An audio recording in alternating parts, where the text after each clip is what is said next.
শহর কলকাতায় আবারও কলেজের ভিতর ধর্ষণের ঘটনা। কসবা ল কলেজের ভিতরে তরুণীকে ধর্ষণের অভিযোগ। বুধবার 25শে জুন এই ঘটনার পর নির্যাতিতা তরুণী কসবা থানায় লিখিত অভিযোগ দায়ের করেন। এরপর কলেজেরই 3 জনকে গ্রেপ্তার করে কসবা থানার পুলিশ। ধৃতদের মধ্যে একজন ল কলেজের প্রাক্তন ছাত্র এবং কর্মী, বাকি 2 জন কলেজেরই বর্তমান পড়ুয়া। পার্ক সার্কাসের কলকাতা ন্যাশনাল মেডিকেল কলেজে নির্যাতিতা তরুণীর শারীরিক পরীক্ষা করানো হয়। ধৃতদের শুক্রবার আলিপুর আদালতে হাজির করানো হয়। পুলিশের তরফে জানানো হয়েছে, তরুণীর অভিযোগের ভিত্তিতে 3 জনের বিরুদ্ধে এফআইআর দায়ের করা হয়েছে। তারা সকলেই ল কলেজের সঙ্গে যুক্ত। এই 3 অভিযুক্তের মধ্যে একজন কলেজ ক্যাম্পাসের ভিতরে তরুণীকে ধর্ষণ করেন।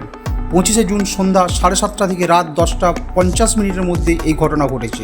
অভিযোগ পাওয়ার পর তরুণীর শারীরিক পরীক্ষা ও সাক্ষীদের বয়ান রেকর্ড করে পুলিশ ঘটনাস্থল পরিদর্শন করে সেটিকে ঘিরে রাখা হয়েছে এবং পর্যাপ্ত নিরাপত্তার বন্দোবস্ত করা হয়েছে পুলিশের তরফে।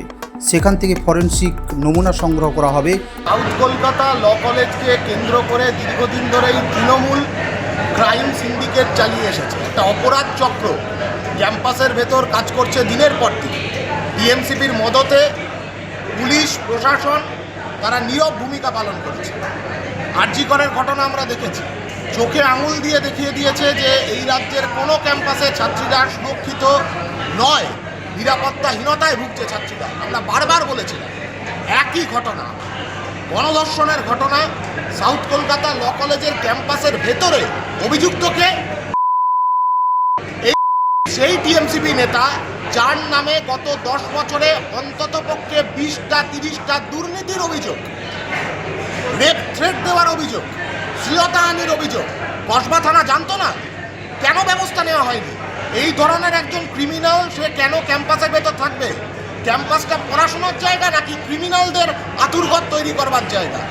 তৃণমূল নিজের সুবিধার জন্য, ক্যাম্পাস দখল রাখবার জন্য এই ধরনের মতন এই ধরনের ক্রিমিনালদের তাদেরকে পুষেছে ক্যাম্পাসের ভেতরে। 3 জন অভিযুক্ত, তার মধ্যে অন্যতম যে দীর্ঘদিনের যার ক্রাইম হিস্ট্রি এই সাউথ কলকাতা ল কলেজের ভেতরে।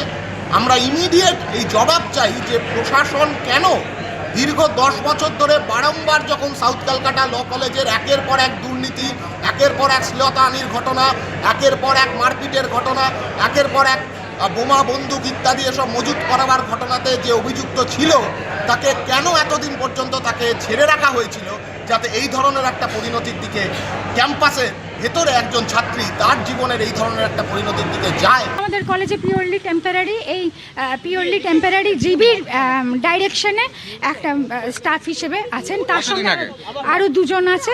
মাস 6-7 ধরে মনোজিৎ মিশ্র এই মাস 6-7 ধরে আমার